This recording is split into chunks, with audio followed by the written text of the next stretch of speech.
Well, all right, welcome back to the So There I Was podcast. I'm your host again, Travis Womack. Today's guest is kind of a unique guest in of himself, but it's Shawn Campbell. Shawn is a retired Air Force slash Space Force. We'll get into that. That's why it's unique. It's a first dual branch person of any sort, and also the first Space Force. So, Shawn, welcome to the show. Thanks. It's great to be here, Travis. I appreciate you having me on.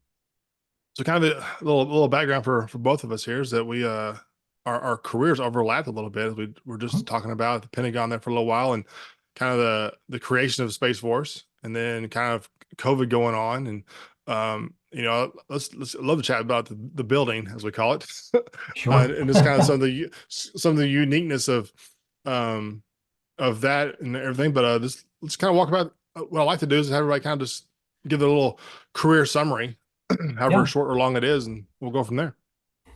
Yeah. Great. I appreciate that. So I joined the Air Force back in 1993.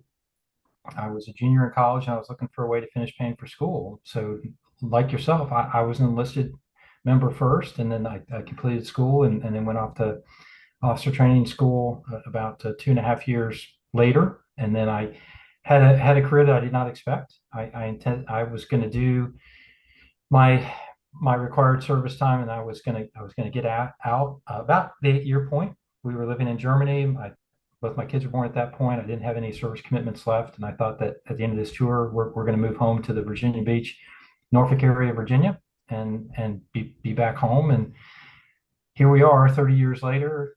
I retired actually just 6 months ago, and I happened to be, as I shared with you before we came on, I happened to be back up from the Virginia Beach area in DC and had a little bit of butterfly as I was driving up 95 yesterday and got on 395 and I was, oh, am I going to the Pentagon? No, no, no. I'm going to my hotel for my post Air Force deployment work. And so I had that moment about the building. 30 years in uniform, and I spent 9 years in the Pentagon over 3 assignments. So it is the place that I spent more time in my career than anywhere else. As you know, it's a fascinating place to be and to work. And yes, it can be intense to be there. I wish more people could see it, but Yeah. obviously after 9/11, 2001, when the security posture changed, it's not as open as it once was. So it's harder to get people in. But I mean, it's like a museum. It's like one of the Yeah. Smithsonian's to go through. But long and short is I had a very unexpected career, did not intend to stay as long as I did. I never thought that I would become a flag officer. That was not in my thinking pattern, but the Air Force was a great place for me to have a life and a career. It's been very good to my family and me, and there's really not much I would trade over all of those years. A few things I would not have done the way I did them, Yeah. but I would choose that life again. That's Absolutely. that's very common. I hear all the time for any of us that do. I think anything over 10 is kind of the cutoff I've noticed is like, I never intended this, insert Mhm. time period. And it's a very Yeah. common thing. Like you get to that. And then I noticed that with the E6s and in most branches as well, it's kind of that 8 to 12 year Mhm. window where I see a lot of people get out. I'm like, you're so close. I mean, not as Right. the new retirement, how that, you know, Sure. the blended thing changes and all that, but the us that were in the 20-year plans, it's still like you're right there. What happened? And he's like, Right. well, I gotta go. And I'm like, it's 8 more years. That's 2 assignments and you're done. So Absolutely. Yeah. In fact, my second assignment in the Pentagon, I was at about the 18-year point when I was leaving to go to senior service school, and I contemplated not going to school and just finishing out my remaining 2 years and just retiring right at 20. And I remember calling my wife and I said, honey, we have this opportunity. This was when you were still able to do the 9/11 GI Bill transfer to the children. And I started yeah, thinking about it.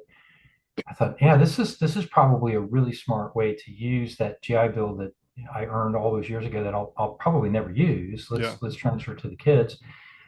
And we have two children, so it was kind of perfect alignment to split it between the oh two yeah, of them very evenly. And she said, "Oh, yeah, that sounds good." And I said, "But you do realize that if we do that, it's a 3 year commitment. As soon as I hit the form, go. And as a practical matter, it's going to be at least another 7 years because I understand how this whole thing works. probably get promoted again. And by the time, you Three get to more in that top rank and you three. have 3 years Yep. time and grade, we're going to be 25 years. And then 12 years went by. Suddenly it was 30 years, 2 months and 8 days, according to my 214. And Who's counting? it was time. It was time to retire. Yeah. But part of that was some of what we'll discuss in our time together today is the last 4.5 years of my service. I was living in Arlington, Virginia, in a studio apartment, and my family was down in Norfolk, 180 miles away. Oh no. And that's not a terribly uncommon story. At one point in time, the Air Force, at least the General Officer Corps, about 30% were geobaching. They were somewhere where their family was not. Wow. And for my wife and me, we met when we were 19. We've been married for 30 years come November. So we were certainly comfortable in our relationship and where we were going to go, but that's a drain on anyone. And Oh yeah. neither of us were really, again, I loved my Air Force. We had a great run, but we just weren't willing to do that anymore.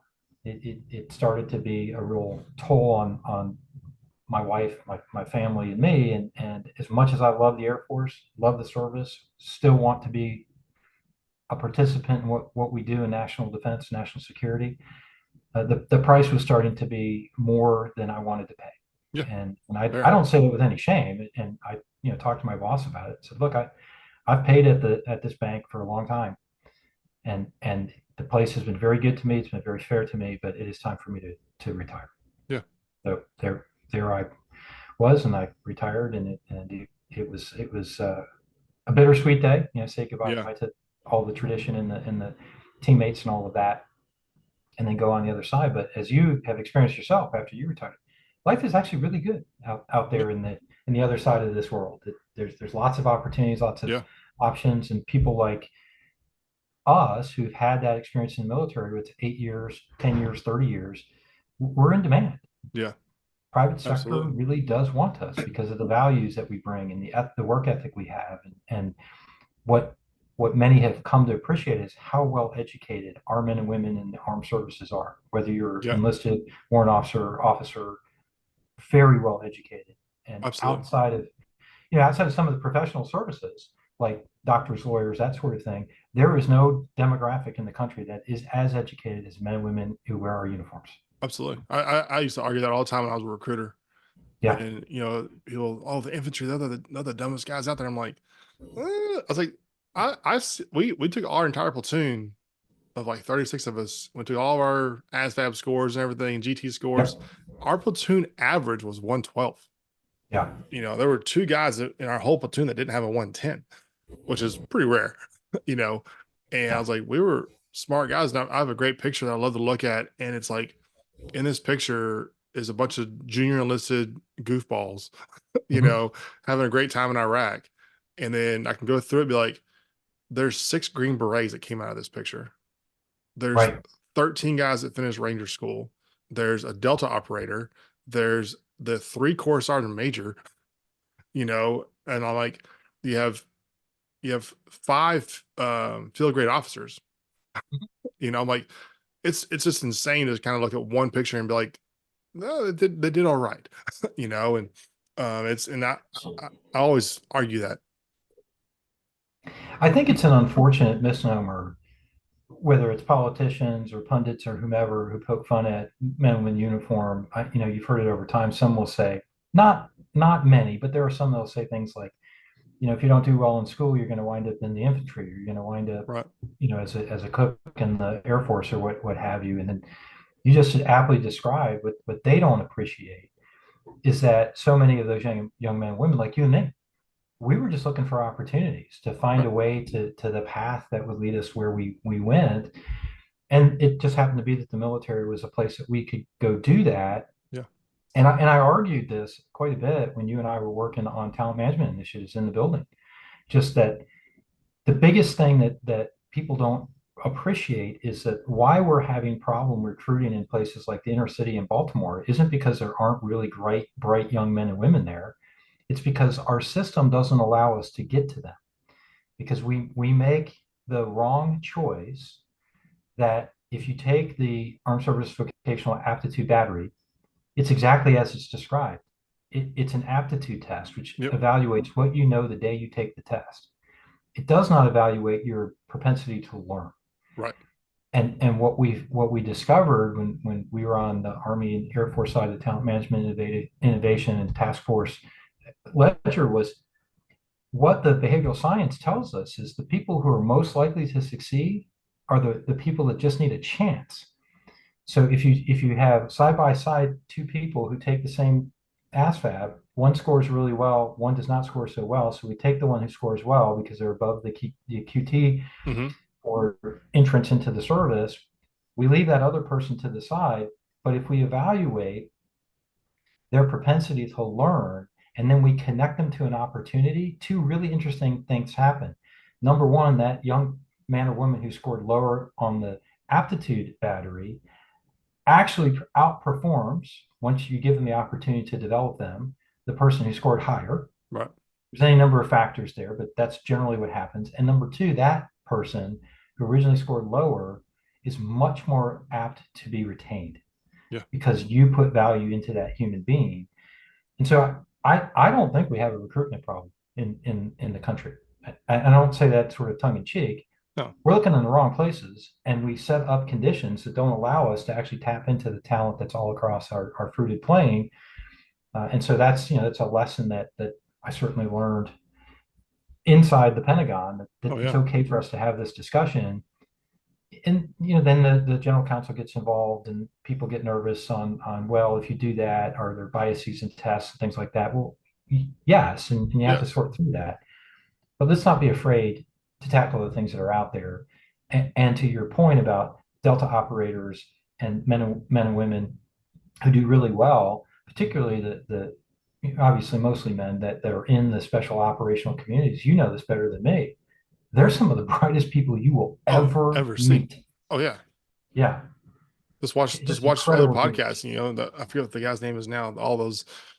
What's the joke? What's the last course to be a Navy SEAL? And it's the how to write your book Yeah, course. yeah, So, yeah. but they That's have that. I exactly forget right. he's a bald guy, but he has a really great podcast where he interviews a lot of ex, special Yeah, op guys and stuff, and every one of them they have beards longer than mine, but yeah. they they speak with a presence and authority and knowledge Mhm. that it's it doesn't matter what special ops it is, but they all you're like, man, you have a master's degree in quantum physics. What the heck? what what Yeah, course is that? And yeah. so I remember Well, I I but often tell people one of my classmates when I was doing senior service school is now Lieutenant General Chris Donahue. yeah, I mean, Chris he's a brilliant guy, very quiet, very unassuming. Now he's a physical specimen. That dude he's definitely strong and fit and all that sort of stuff. But you would look at Chris and go, okay, well, he's sort of a pedestrian regular guy. And then no, sit down and have a conversation with General mhm. Donahue, and you're going to learn every single time that he speaks.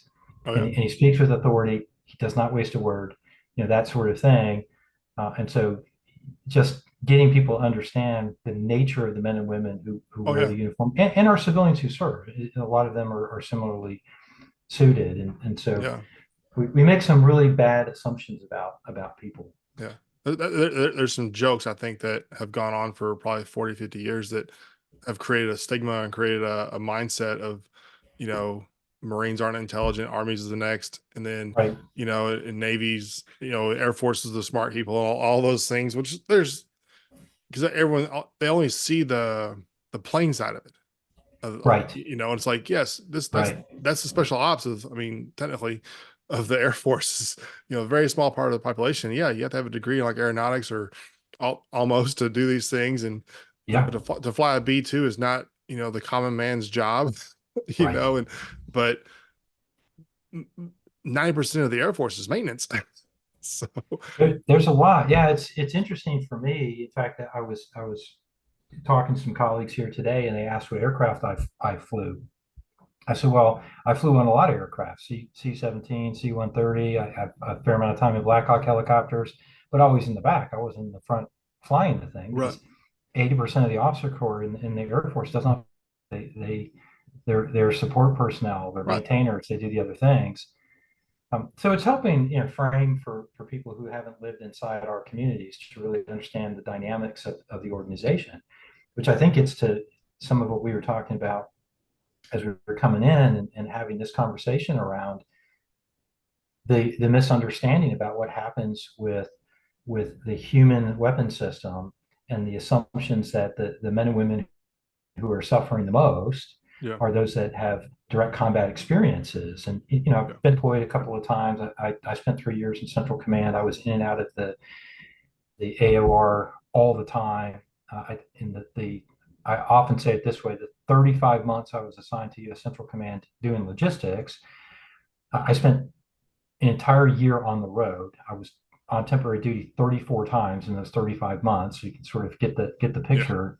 And my wife would say, you know, it'd be so much easier if you would just be gone for 6 months at a time and then come home and then be gone for 6 months, as opposed to you come home for a week and then you're gone for another week, that sort of thing. That's the worst. You said it earlier, you mentioned about being geo bachelor, Yeah. a couple hours away. And it's like, that's almost worse than, like, I'd rather be in Fiji, or not Fiji, but what's Well, I'd the, rather be in Fiji too. Yeah. I know what no, the you're Truman saying. Show. It's as far as you can go before you start coming back. Right. you Yeah. know? Well, and it gets to this discussion where you spend a lot of time talking to people about how do you manage resilience, and how do you really handle the various things that come to us. And you know, that being away from your family for extended periods of time is hard no matter where you are. Yeah. You know, when you're downrange, there's a little bit of a difference because you're so mission focused. You get together with your squad, you go out, you do your mission, you do whatever it is that you're doing, and you're focused on that, and you're all in the same space. And I have found, you may have found the same. I mean, the times that I was deployed were some of the best times in Oh, yeah. in the service.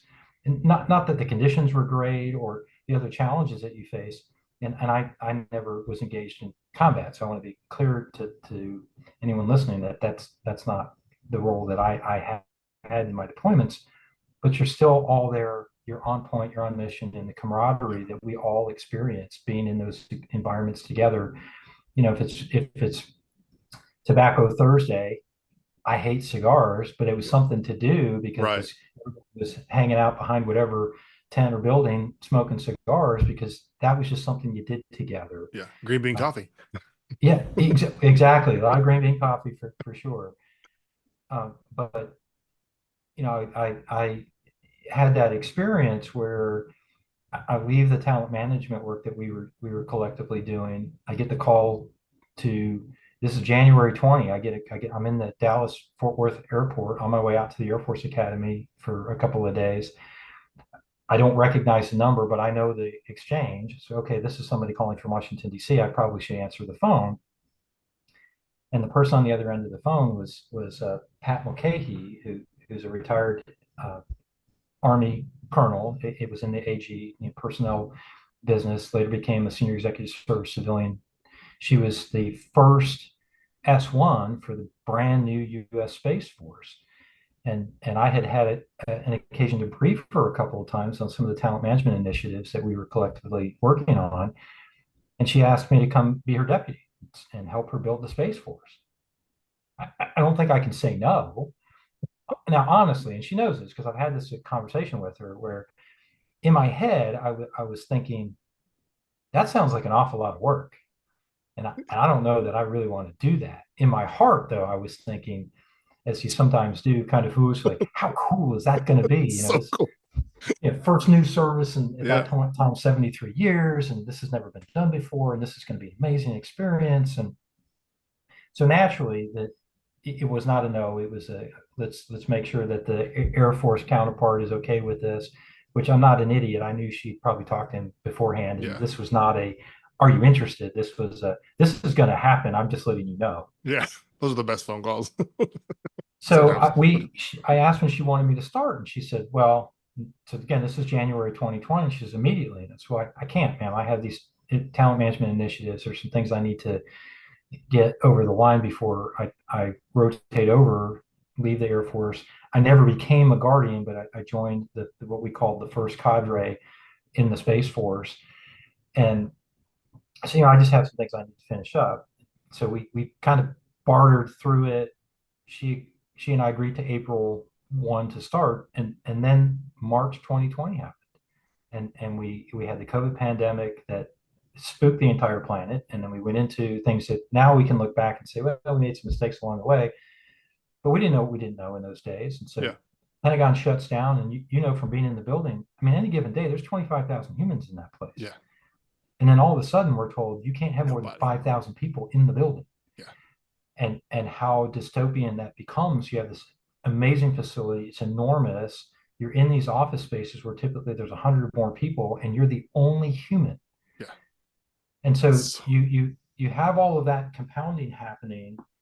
At the same time, we're told we had spent a year as a Department of the Air Force and working with Department of Defense officials to build out a 5-year plan. We love our long-term plans, oh right, yeah. in the military. So we built a 5-year plan on how we were going to implement a new Space Force, because we had assumed that Congress was going to pass it into law, and that at the time President Trump was going to sign on to it. Of course, he did in December of 2019. So we're moving very fast. And we said, well, we have 5 years. We're gonna be okay. And then Congress came back and said, no, you have 18 months to get to initial operational capability. And I was person number 5 on the S1 staff. So it was my 3-star equivalent senior executive service boss, Pat Mulcahy, who's an amazing human being. Her chief, who was a space operator, so not somebody that had human resource experience or that sort of thing. And as amazing as Amber is, um, she was learning on the fly how to do some of that. It was the executive officer, who was a space operator himself, knew nothing about talent management or how you do any of the things we were about to undertake, our secretary, and then me. That's all we had in those early days. It's crazy. And so, we were a very lean and nimble staff, and it was similar across the rest of the staff function. It was a confab of a couple of dozen people who were, just for lack of a better term, borrowed and stolen from all of the branches of service, Oh yeah. Marines and sailors and soldiers and airmen and a number of civilians, and we're just thrown into this great big pot to go figure it out. Well, now COVID happens at the same time that you can't slow down. Right. And the Pentagon is a machine. It does Yeah. not stop. Yeah. And you have the pandemic going on. So now you're standing up the entire pandemic task force to deal with the enormous animal that is the Department of Defense. And you're still, right at the time, we were still doing operations in Afghanistan and Yeah. obviously other parts of the world, kinetics, and you're dealing with all the humanitarian relief, all the other things that we continue to do. So you just added 2 really complex things on top of everything else that we were all working, build a new service, do so very quickly with no resourcing. And oh, by the way, now we have this pandemic that nobody really knows what's going on. So go figure these 2 things out simultaneously. It's a long-winded way to say we do what we always do. We put our ruck in hiking fashion and we go, right? It's like, okay, Yeah. I'm going to get my gear in order and we're going to go off and do the mission. And so that was the mentality that we all had. And then you very quickly realize, well, it's one thing when we're all in on a mission and we're just working it and we're jobbing it and we're getting things done. We're knocking down targets. We're making progress. Sometimes it's 2 steps forward and 4 steps back. Oh yeah. But you're dealing with it. But now the pandemic happens. And all of the things that we talk about in those 4 pillars of resiliency, the social, the spiritual, the physical, the mental, every single one of those is attacked on all angles. Mm-hmm. You can't go work out because the gyms are all closed, including the Pentagon Athletic Center. So even if I wanted to go to the building to work out, I couldn't do it. The gym in my apartment building closed. Now, you can still, go outside and run and things like that. But all of the other things that you think about that are part of your routine, I can't do that physical stuff. Yep. I'm a person of faith. My church was closed and they hadn't figured out Zoom yet. And so I couldn't even do that. So that I didn't have that really being fed. So that pillar of resiliency wasn't getting what it needed. As I shared in the opening, I'm living 180 miles away from my family.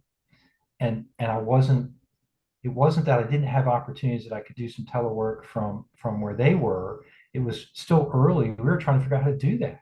Everything Yeah. was still just being done by cell phone. Microsoft Teams hadn't really Oh yeah. figured out how to That was work 4 months yet. into it. Yeah. Right. We were still trying to figure out, well, could we use Zoom? Well, you really can't because it doesn't have the right security Secure. Yeah. protocols. And so all of these things that we were all flailing about, and you're doing a lot of stuff on phones. So that interpersonal human contact that you have when you're in the office or you're in the garrison with your teammates, none of that was happening. So your social fabric is now also taken away. So all of your resilient pillars are starting to be undercut. Yep. And you add all of this additional stress on top of you. And when you and I started talking, I shared this story that, I mean, I reached a point where all of the things on which I relied for my health, physical health, spiritual health, mental health, all of them were negatively impacted. I wasn't potting together with my family for most of that time. And I reached a point in August of 2020, I was in a very, very dark place. I wasn't sleeping. My diet was an absolute disaster. Now that's, some personal choices I was making. Uh, Physically, I think, we lovingly say the COVID-10 or 15 was a real thing because Oh you, yeah. you weren't exercising as much and you're sequestered all the time. And what are you doing? You're eating and you're all of the things that you would typically do. The munchies. Yeah, yeah. So all of that's happening. It's just too easy when you're sitting 20 feet from your kitchen and you're Hmm. on a call all day to just, well, I'll walk in here and make a snack. So all of those things are happening. I got to a point with the added pressure of trying to build out this new service, and at that point, we probably had 12 or 15 teammates on the human resource staff. So we were slightly larger, but we weren't slowing Yeah. and we weren't knocking down targets at a quicker pace. We were actually decelerating because more and more stuff was being lumped on top of us. So our actual pace was slowed by the burden that was being put on us. So you're not sleeping, you're not eating well, you're not exercising, you're not taking care of all those different resilient pillars, you're not with the people that you love the most that you want to be around during a trying traumatic period like this. I was never suicidal. I want to be very clear about that. I never had any thoughts about that, but I was not in a great place. Yeah. And I was working in an area where inside the Pentagon I couldn't have my cell phone with me, so I would go out when I could and just check to see if my wife had texted and that sort of thing. And so she was asking me a couple of things, and I wrote her an inordinately long text in response, which is something I don't really do a whole lot of. I text, but I'm not one of those serial texters, right? Where you're Yeah. going to get paragraphs from me. I just don't. That's not Right. me. And she knew something was wrong. I mean, Yeah. she knew just again, we've been together since we were 19, This is an and so eight she line text. knew. Something's wrong. Yeah, she knew something was wrong, and Yeah. and so she texted back and said, when you leave the building, and my apartment was a mile from the building, and because mass transit was not running the way that it normally would Yeah. have, I was just walking back and forth to work. Made sense. She said, please text me when you leave the building and you're walking back to the apartment tonight. This was a Friday night. So okay, obviously, yeah, I'll do that. So it occurs to me as I walk out quarter two and I'm going across South Parking and heading up towards the Air Force Memorial. My apartment was right past that. It occurred to me she wasn't being responsive to the texts. It's probably because she was driving. So I called her cell phone. She didn't pick up. Called my house. My son picked up. I said, "Hey, where's mom? Oh, she's been out for a couple of hours running errands." Well, I'm doing the math in my head. I know how long it takes to drive 180 miles between Norfolk and Yeah. Arlington, Virginia, and I was doing okay. When did she last text me? It's like, well, she's probably very close to Arlington at this point. Yeah. So I finally get her on the phone, and I just asked her, I said, "How far are you from my apartment?" She said, "5 minutes." I said, "Okay." It's a good wife. Keep And her. she's amazing, and I mean, she knew that I was in a bad place, and to make matters worse, on Sunday I was leaving to go to Colorado Springs for 2 weeks to run a session with a bunch of Space Force aligned people who I've talked to, but many of whom I've never met, I've never laid eyes on, I don't know who they are. I have a partner coming in to help us build out the management strategy for the Space Force. I didn't really know exactly how this was going to go. I just knew that we had set up this 2 week confab where we had to wear the masks and sit apart from each other and all of those things. Yeah. So I had all of this stress on me because the expectation was after we came out of this session, I was going to have a framework that we were going to very quickly build upon to build what became the guardian ideal for the U.S. Space Force, their talent management strategy. And I was like, I don't know how I'm going to do this. I'm actually going to be meeting and understanding the interpersonal dynamics with people because we've only at this point either been on camera or on phone. Right. And as I mentioned, some of these humans I'd never even seen on camera. So Right. I've talked to them, but I don't know who they are. We have to go through all that forming, norming, storming sort of thing before we start performing. I know you, but I don't know you. It's really awkward. Yeah. Yes, yes. Now, fortunately, a few of the teammates I had known for a number of years from other assignments and that sort of thing. But the bulk of the people I never knew, and some of the partners, or I hadn't known, some of the partners that we brought in from outside industry to help us, I'd never met them, but they were supposed to help us facilitate all of this. So I just sort of reached that point where my mind was in a very dark black space. I was not sleeping well. I was having nightmares. I mean, I had just the challenges, and it goes to the earlier commentary that people who don't understand the rigors of a military environment just assume, well, the people who have it worse are the ones who are in combat zones. I'm not suggesting that those who are in direct combat aren't Yeah. at the razor's edge, but you and I both know that the research that has been done over the past couple of decades actually points to the people in garrison are at a higher risk Yeah. factor of suicide, mental illness, physical ailment at a higher incident rate than those who are in the deployed environment because they don't have that same level of camaraderie that you have Right. when you're in that crucible together. And so because I didn't have all of those tethering attachments, I was in a really bad spot. So anyway, my wife gets here, we go into the apartment, and I mean, Travis, I'm not afraid to tell you, I was in tears, Yeah. and I was inconsolable for a couple of hours because of the pressure really got on me, and love the fact that my wife was sensitized enough to something's not right with Shawn. Yeah. I know he's leaving in like 48 hours and he's going into this morass where he's shared with me he's really concerned about if this thing's going to go well or Yeah. not, and the expectations that are levied on him. Uh, I need to go up there and see him. So she came up. We spent all that evening together, obviously all day Saturday. She took me to the airport on Sunday morning, and then I was gone for a couple of weeks. The moral of all of that to stay is I'm not self-flagellating, right? I'm not blaming myself for reaching a spot where things weren't great. But what didn't help is I ignored the things that I knew I was supposed to do. Here I am, supposed to be the smart senior leader in the Air Force, tapped to do this historic thing, yet the simple things I had simply forgotten how to do. Yeah. And so what that taught me is, fortunately, sometimes you have a breakthrough moment. That weekend for me was the breakthrough moment that I knew it's my responsibility, but I'm also not alone. Yeah. And it's okay to reach out and tell people that I'm having a hard time. And instead of just trying to be, sort of a broad shoulder, chest out, chin in, I can do this. Yeah.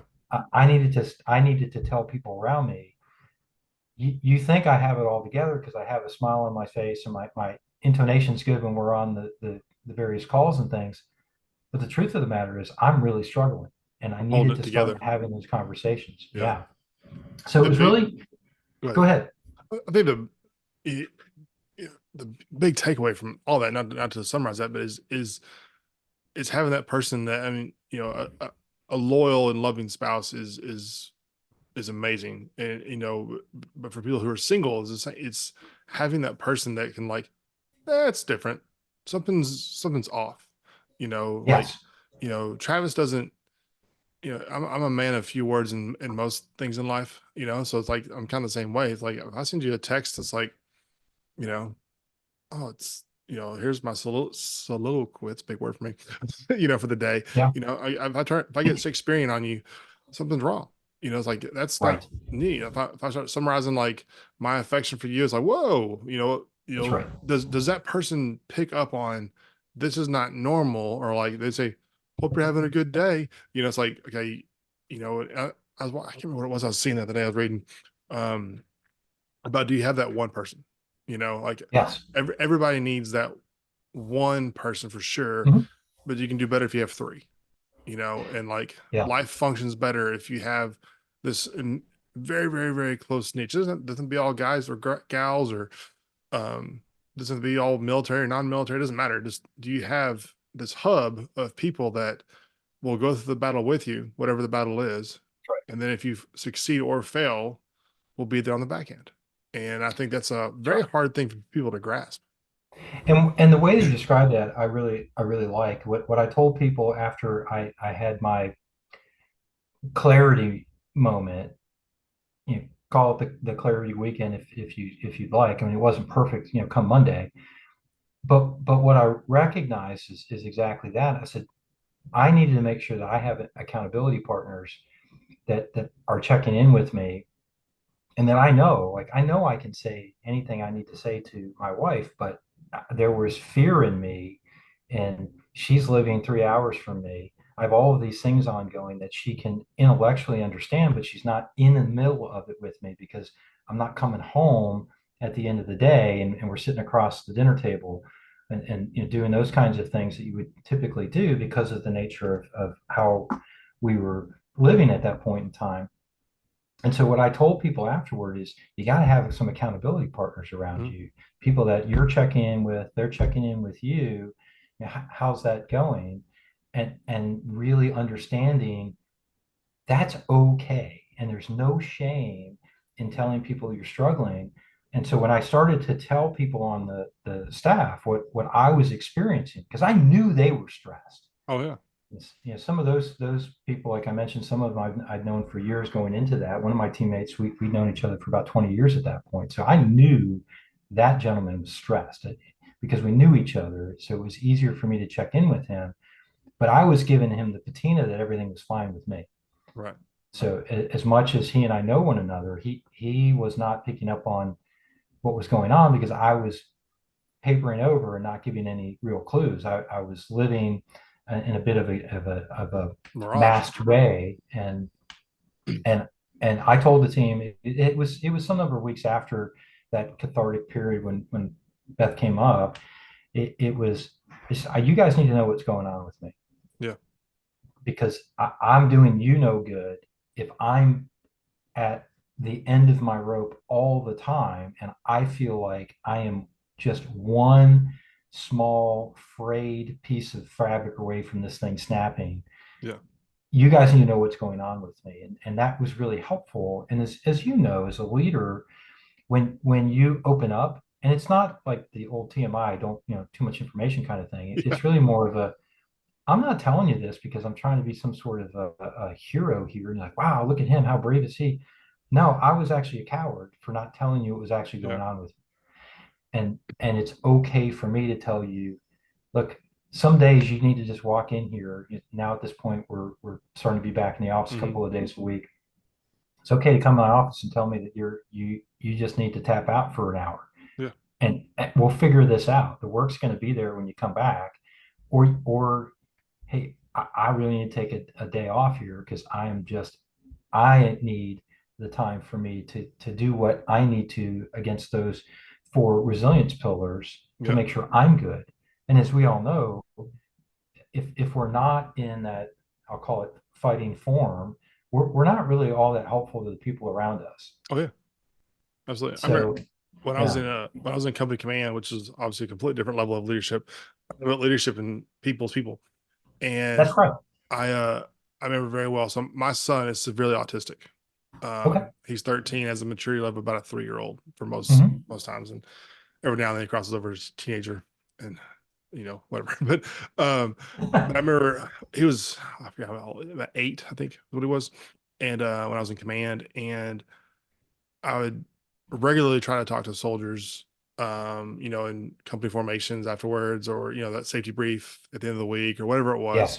Hmm. whenever I had a chance to get a small hub of them together, I would try to explain, like, hey, look, I get it. There's the average soldier, airman, doesn't matter, service member, cares Right. about two things: time and money, right? Right.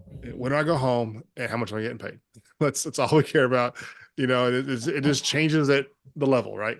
Right. And I was like, but when you go home, I was like, there's like, we're pulling on you over here on formation on this day, this uniform. I was in the old guard. I'm like, we change uniforms like Hmm. 20 times a day. Yep. When's this funeral, who's flag, who's this and who's doing that. And I'm like, this is a highly dictated schedule Hmm. of predictability, but also stress. And then Right. that crosses over into training. And when are we going to the range? Probably never, because it's really hard to the old guard. And then you go home, you're like, okay, I have to commute. I live in Springfield, I live in Fairfax or whatever. And you're like, Hmm. all these things. And then you go home, and home has its own stresses. It doesn't matter what base you're That's right. at. It has its own stresses. You Oh have your yeah. kids, you have your spouse's work, if you have a spouse, or all these things. And then that translates over to home, wherever you're from. And your mom this, your dad that, your grandma's sick, your cousin's dog died. And I was like, you have all these things kind of hitting. And I was like, I get it. Like, I promise y'all. And I was like, I made an effort, and I hope it translated. And I have some soldiers that call me and say, hey, that was great, you were honest about that. I was like, I have to go home to my 8-year-old who doesn't know how to feed himself. I have to go home to my son who I had to remove every electrical outlet in his bedroom and cover them with metal plates so he wouldn't kill himself.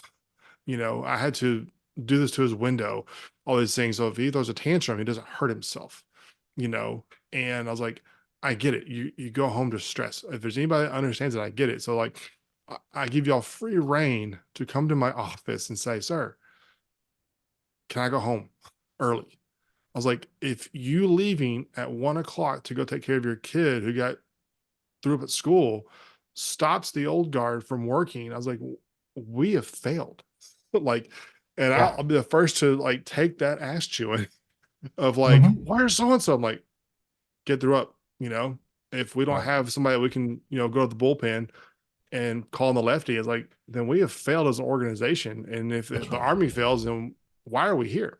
And I've always argued that to any organization. If one person going home, maybe up to 10 in one day, stops the mission, it's like, we have all failed horribly, and it's Right. We not have a worth much it's bigger not worth it. problem.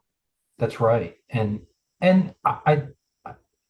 over time, the stigma around particularly mental health issues used to be, and you may remember this in the early part of your career, is like, you don't go over to mental health or behavioral health or Oh whatever yeah, we called it, right? We tried to paper it over with fifth different floor OMAC. words Oh yeah, to soften it. And well, if I go over there, does my records. leadership see it? Do they know it? Am I going to be embarrassed if I'm walking in the entrance? So we tried to say, well, you come around the back or whatever it Oh was. yeah, But then you're also thinking, well, depending on my job, does that mean I go on the do not arm list?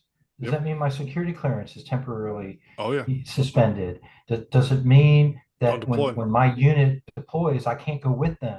And all my brothers and sisters are going, and then I'm stuck at home. So all of these stigma that are around that, I think that we collectively as the Department of Defense have gotten a lot better at that. I don't think we fixed all of that yet, but we've come to an understanding where, no, actually, to your exact point, if we fail to take care of those things when we have the opportunity to do so at the early onset of some of those challenges, whatever they happen to be, we're going to be a much better fighting force for it. Yeah, And that doesn't mean that everybody's tapping out and then suddenly you create some sort of socialized experiment where everybody now has a mental health issue, or everybody right, has a bum shoulder or what have you. I mean, right. you've been around We're all long on enough to profile all of know. a sudden. Yeah, I mean, we can flesh out the people who are who are abusing the profile system versus people who mentally weren't going to go over to behavioral health. Yeah, Physically, there's no way I'm going over there, even though my knee has been killing me for the past 3 weeks, because I know I've done something to it, because now I might need to have some sort of repair done, and then I'm tapped out and I can't deploy. My Hmm. unit goes next. All of those things that we paper over. So even on the physical side of it, I recall as a relatively new colonel, I tore my left shoulder, and I was trying to figure out, well, how do I just get my PT test done so that I can kick that can down the road a little bit? Hmm. But you know instinctively, you already have torn muscle. Yep. It's probably not a great idea to do Do PT this. test. Yeah. So I had a civilian leader impress upon me, basically, paraphrase, and he said, you're an idiot. Go get that examined. Yes, you're going to be in a profile. You, you're not doing yourself any good or anyone else around you any good by not having that medically addressed. So when I Hmm. got to my first O6 level command, I told the entire assembly, I said, look, I'm not afraid to tell you I'm a profile. Here's what happened. I tore my shoulder exercising. I'm getting prepared to have it surgically repaired, and it's okay. Like, I realize right now I'm Yeah. not deployable, but it's okay because I need to take care of this, because I'm not doing you any good if I'm not where I need to be, whether it's mentally or physically or what have you. Yeah. And it's okay for you to address those issues. And by the way, do so before you make it worse. And so removing that stigma, I think it's been a couple of years now where four-star General Minahan, who is the commander of Air Mobility Command out in Illinois, shared openly. And here's a four-star level senior leader in the Air Yeah. Force sharing openly that he had sought some mental health support Yeah. because of the things that he was dealing with at a particular period in his life and career, and how powerful it is when this, I mean, no kidding, warrior stands up and says, hey, it's okay. I have done this. Yeah. And so it's okay for you to address things that are going on in your life too. But I loved, again, what you said earlier. It's having a couple accountability partners, Yep. that guy, gal, whoever it is, whether they live in the house with you, it's that plus. Yeah. Uh, it's good to have those check-ins. I have a civilian mentor who I've known since I was in high school, who he asks me, over my career, what was happening inside the Air Force, where I was stationed, what I was doing, whatever. We would have coffee when I would go home. Which reminds me, I'm overdue to schedule coffee with him. He he uh, he would say, "That's all interesting to me, and I appreciate what you do, but how are you? Yeah. And what's really going on with you?" Yeah. And we could have those conversations. And again, because I've known him for the, almost 4 decades at this point, Yeah. uh, I know I can tell him whatever's on my mind, and he's not judging me, and he's going to give me good advice, and he'll be the one to say, hey, knucklehead, go get your shoulder fixed, or it's okay to go talk to somebody about Yeah. whatever you're dealing with. If you're really not sleeping and you're having nightmares, you probably ought to talk to somebody about that, and Yeah. not just try to contain that inside your vessel, as it were. I think that's a valuable asset to have, is somebody that can say those words, because it's Mhm. hearing you vent, for lack of better words, anybody in is easy, but to Yeah. respond is a it's a skill, honestly, I think. I wanted to Mhm. hit, though, you mentioned something earlier about being deployed, regardless of your Yeah. job. Um, Yeah. and kind of it's the easiest or best time in the service and all those things. And I didn't say it then, but I that hit me because I was like, it really isn't. I mean, for me, my 2006 deployment is, without a doubt, the greatest fun 5 6 months of my entire life. I mean, we were Yeah. literally living Call of Duty. It was awesome. We did 19 battalion level air assault missions. There's nothing like 46 helicopters lined up flying across the country. It's Yeah. awesome. It's awesome. But mentally, thinking back on that, I was like, when you said that, I was like, it's not because I was getting to do the job that I love to do, that I just feel like I was kind of born to do. There's no other distractions. Like, That's right. it's amazing how, like, a little device, you know, Hmm. is the greatest way to stay and connect. with somebody, but it's also the easiest way to be disconnected. That's And right. how, I was deployed in Dubai, which I don't know if that even counts as deployment, but it was a lot of fun. It was really hot. But we're driving Ford Explorers, so I don't know, it's still debatable. But I read 13 books that year. Yeah. I was deployed for 9.5 months and read 13 books. Yep. I haven't read 13 books in my entire life before that combined, and I was in my 30s. And I was like, Yeah. what did I just do? And like, I had this time that, I was an officer and a little bit more mature than my enlisted days. But I think that's a common thing for a lot of people is to look back of the good old days, as they say, is um, where things were just easier. You get up, you worked out, or in our case, our op tempo was so intense. The op tempo was the workout. 115 degrees walking around streets of Baghdad's Yeah. that's PT.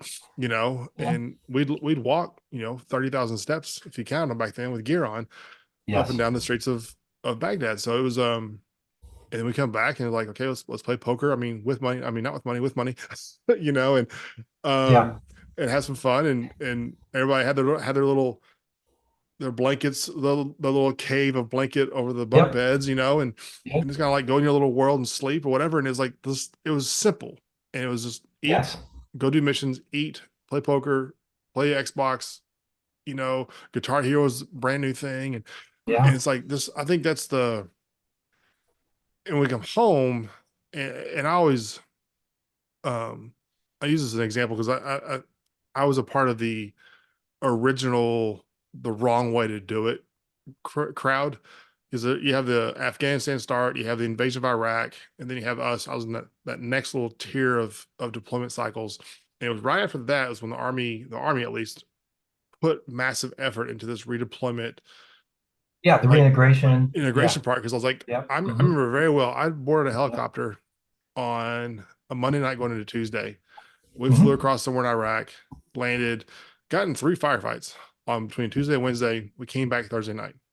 Yeah. And I remember getting back and dumping my ammunition as we walked back into our compound on Fob Spiker. Hmm. And we got some rest, ate some food. And on Friday night, the next night, I'm on a C-130 going to Kuwait. Yeah. And we get there, Friday night going into Saturday. I have no idea what day it is, time. It's all subjective at that point. And then Sunday morning, we're boarding a charter plane going home. And we land at Fort Yeah. Bragg at the time, now Fort Liberty, obviously, Monday morning at like 8:30. And my wife at the time, I get home and she's like, "Why are you so grumpy?" I'm like, "I was getting shot at 4.5 days ago." That's right. like, Yeah. like I don't care where the couch is. I just want to sit here just for a minute. And like, there's a lot of noises that are freaking me out, because Right. you don't realize how quiet Baghdad is at nighttime. And Yeah. all you hear in Baghdad is generators, and every now and then a couple of shots in the distance. And it's shockingly peaceful. Yeah. And it was a really, I always look back at that being like, yeah, we probably should have had at least 3 more days, and Yeah. it all started after that. So it's interesting. Well, and I appreciate that you brought that up. That the Department of Defense started to really understand the need to have that several day period when you're coming out, particularly for the combat troops like yourself, as you're coming out of theater, you need some decompression. You need a little bit of reorientation to, Exactly. you're about to go home. You've been gone for 6 months, 9 months, in some cases more than a year. Yeah. You need to think about all of the things that you just so aptly described. Like Mhm. there's sounds and noises and smells and things that you just haven't experienced, and you're coming out of this high intense situation where you've just been locked on. You're doing Oh your yeah. mission. You're being a good soldier. You're being a good wingman, whatever it is, and you need to have that reorientation. I went to look at that program for the Air Force folks, uh, in I think it was 2011, maybe in 2010, when we were doing it outside of Ramstein, Germany, and I went to go take a look at that, and I thought, this is an amazing program, but it's so necessary for the explosive ordnance disposal airmen that were Oh yeah. coming home, our pararescue men, all of those folks that had been at the high intensity end of the conflict. for the time that they were deployed, like you were, and really understanding we didn't do that when people came back from World War I, World War II, No. Korea, Vietnam, or for that matter, the Gulf War. Yeah. And so think about all of the opportunities we missed. One of the things that I was very concerned about was when we started to disband those programs. It's one thing when we decided to start the responsible drawdown out of Iraq, and obviously we're no longer in Afghanistan. We still have footholds in various places. But I remember having this dialogue with some of the leaders I was working with. I think it's too soon for us to start disassembling this program. Yeah. It's one thing to suggest that we should only do it when people are in the redeployment phase. It's another thing to then to take all that we learned in the years that we were running those programs and cast it off Yeah. instead of recognizing that some of the invisible wounds that we talk about, they're going to linger for years. And so how do we ensure that we still have some of those same programs available for people? And Yeah. I think we're trying to do that. The nation has a chronic shortage of people that are mental health experts and that sort of thing. So we're fighting that a little bit. It's the same thing where when we were ramping up and we had a couple 100,000 people in theater on a routine basis, we thought about all of these things that we hadn't done for decades. Right. Like think about convoy operations. We hadn't done that since Vietnam, Yeah. but we were relearning things that we used to be really skilled at doing, and then we ramped it up. We do what we always do. We were very responsive. We had amazing people that figured it out. We promulgated that. We trained people. We got really good at doing convoy operations, bringing down the total number of issues that we're having with IEDs, all of those things. Oh yeah. And then we just put it on the shelf. And we Yeah. said, well, we're done with that. We're not doing convoy operations anywhere in the Central Command AOR anymore. And so we don't need to do this anymore. Thinking, to me, that's a combat tactic. So why Yeah. are we just going to put that away? Because I'm pretty sure at some point we're going to have to know how to do this again. It's funny you say that is because, being on the Army side of it all is, I came in 03 and we wore BDUs back then, sleeves Mhm. rolled up and all that. And every time you cross the fence line into the field, it was full camo on your face, and like we are just doing like what I thought like this is very Vietnamish, like, you know, and I remember when the ACUs came out, like Yep. this the roar from infantry especially, but the Army in general is like, because Velcro is real tactical. I'm like, you rolled up in a tank. If they didn't hear the, like, I promise you, the Velcro is not going to give away your position. You Right. know, he's like, that was always the argument. This is not very tactical, and I'm like, we landed like 12 helicopters in their backyard. I'm pretty sure they know we're here. Which shockingly, Right. what's really funny, it's a funny story about that, is we did a time breach one time in Iraq. We had Mhm. 6 houses. They all have these little courtyard gates that are super annoying. And we all had to, shotgun blast and breach in. And we're looking for Yep. one person. And we just, the signal saying into the phone we're looking for is in this one house, right? And it's somewhere in that region. So we're gonna hit all these houses and we boom, boom, boom, boom, hit all 3 shingles. We all go in, breach it. Nobody's in the house. First floor empty, second floor empty, third floor is empty. It's a weird little like thing. We go to the roof. There's 16 people on the roof out cold, like Wow. snoring. I'm like, what are we're worried about Velcro? Like, I just blew your door off with slugs You're and you still asleep. and you're out cold. So it's I always laugh at that. I always connect those two. But I always laugh at like the transition from these uniforms and how people Yeah. push back. But I had a point with all that and I just derailed myself. Um wow, my brain just stopped. This is what happens when you have massive head injuries from IEDs and stuff. You forget where you're going. But what was I saying? I think you were talking about just the transition into various phases. Yeah, but and how we go. Oh yeah, the camouflage in the face. So when we Yeah. went to ACUs, there was no camouflage in your face. We had no more camo, Yeah. and we did that for like 13, 14 years with that uniform, where we just, well, this uniform camouflage doesn't look good with it, so we're just not going to do camouflage. And as soon as the new green uniform came out, I was like, I remember telling a buddy, I was like, I was in the Pentagon, or no, I was in the old guard. I was like, I give it a week, and the Army will post a picture on their Instagram or whatever with some dude wearing camouflage. I was like, Yep. they're gonna bring it right back. Put the leaves in your hair. I was like, because we're gonna go revert back and do what you just said. Yes. Joe Petraeus wrote this amazing manual on how to do counterterrorism and all this Yep. stuff. And I was like, but we're gonna go back to the Vietnam thing of, well, this it's kind of the same way of fighting, but we're gonna do it with face paint and with leaves in our helmets. Right. And I'm like, we've been fighting in the desert for how many years? And I always Yeah. thought it was, I mean, granted, there's palm trees in Baghdad, but we don't really hide behind them. But it's Well, I mean, CCD is different, right? yeah, In a sandy environment than if you're covered in foliage in a forest. But you're exactly right, is that yeah, we've learned so many of these lessons and then we just sort of chunk them away, go, yeah. well, that's not the nature of warfare anymore.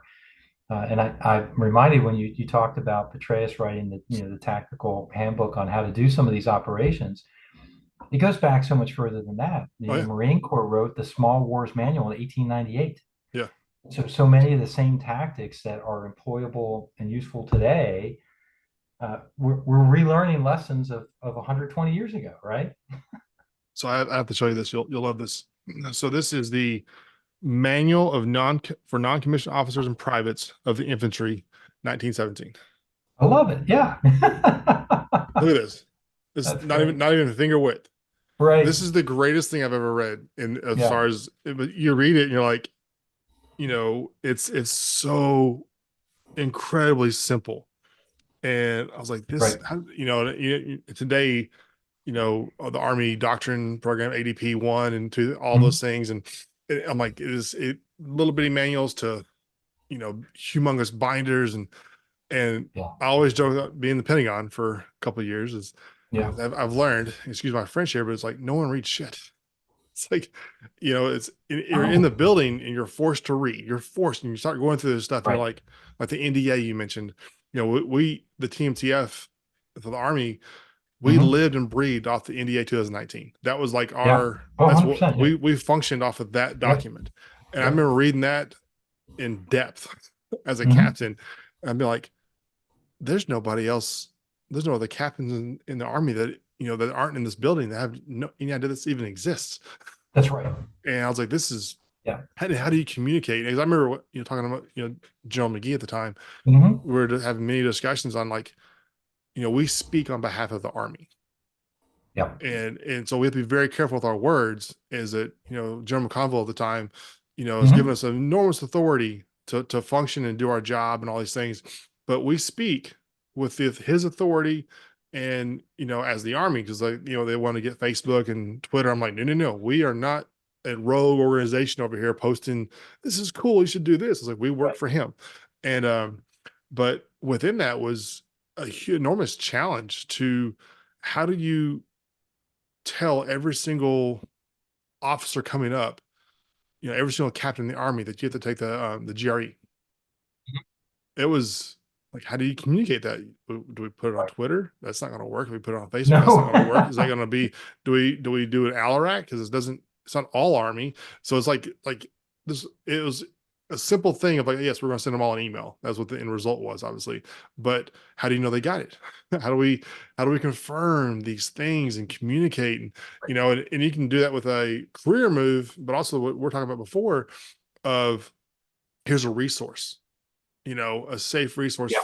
for mental health, and That's everything. right. So I think it's an enormous challenge for, I think, for any branch. To the Army obviously being the largest one has a different challenge within that, but it's it's pretty unique. So, but well, Sean, go ahead. Yeah, I was just going to say, I appreciate you said that because sometimes we get lost in the size and scope of the respective services. Space Force is less than 18,000 people, so it's a little easier for them, but for the rest of the services, I mean, you're dealing with hundreds of thousands of people, and they're globally distributed. And so we just assume I can put a message out, a notice to all airmen, or the various forums, and just assume that someone's going to get stuff. Yeah. Really quick story: when I was working for one of the assistant secretaries of the Air Force, we were actually in Balad in Iraq, and I've been to Fob Spiker a number of times. So it's not there anymore, but we we were having lunch with a bunch of young people, and one of the young guardsmen said, "Hey, I'm here on a vocal order. I don't even have orders to be here." And all of us were struggling with how fast you could cut orders Yeah. for reserve personnel, guard reserve personnel. Long story made short, what happened was we were walking out of the dining facility, and he said, "Does that E4 not understand that I wrote a memo that said that what she experienced was not supposed to happen?" And he's a 4-star political appointee. And I looked at him and said, "Sir, do you realize that if that got down to an echelon below probably the '06 colonel level, I'd be very surprised." Yeah. So I am not surprised that young troop at the front end of our business has no idea what you're talking about. So you're exactly right. So going back to the broader point of all of this is it is a challenge, not one that we shouldn't attempt to resolve. How do you transmit messaging across these services because they're so vastly big, and we're going and going and going. Our mission never stops. We may not be in the middle of a big kinetic war, but we're pretty darn busy, right? Doing We're the things that we're busier. doing. And I'll argue we're busier. yeah, I think that's right, particularly as we've entered into this new era of great power competition. And how do you share messaging with people that go take care of your 4 resilience pillars? There are resources available to you. Your leadership actually does care. There's individual roadblocks in As the way, everything, there's always an oddity. Yeah. right? But by and large, leadership cares about you at all levels, above and below echelon, and we really want to help you get what you need to make sure that you're fit for the fight that we need you to be in. Yeah. And oh, by the way, we may recruit an individual, but we retain a family, and so we care about all of those things Oh, as yeah. well. And so how do we make sure that messaging gets to where it needs to go? I used to just tell people you can't be everywhere all at once, but you definitely have to try more than one channel. If you put it on a Facebook or a Twitter or a Snapchat or whatever, that's not going to be enough. And you have to involve the people at the front end of the business Yeah. who actually are closest to the troops. The company commanders are the ones that are going to be closest to the rank and file. Get them engaged, and you'll probably solve this problem. Yeah. I used to use that phrase, you can't be everywhere all at once. I used to add a second part to that. So you can't be everywhere all at once, but you can be all there at once. That's right. That's a And I think great statement. I love it's it. a hard thing for people. If you're not mentally present and someone's talking to you, then you're a liability more than you are an asset. Yeah, So, that's but great. well, Sean, on that note, let's kind of wrap this up a little bit. But you got Sure. work to do. I don't. So, and I do have a little bit of that, but it's it's all good. it's been a great time having you on the show here, and we'll definitely we could probably talk for hours about the crossover of our careers. It's kind of I'm sure. fun, uniqueness and stuff. But for anybody out there listening, I couldn't agree with more with what you just said about your leadership actually does care, and if you need help in any way, form, or fashion, if long before suicide ideations even cross your brain, just recognizing that you're getting tired, and there's nothing wrong with saying, you know what, I need a break and take a knee for a second, and there's no shame in that, no matter what job you're doing. Well, I have my phone number, my personal cell phone is on my website. I will answer it. If it says cell phone, if it says toll, or what's it called, um, the 877 numbers, I don't answer those though. those are Sure. scams. So, but otherwise I will answer. So, and I'm sure Shawn would probably do the same. So, but Good. appreciate it. We'll see you on the next episode.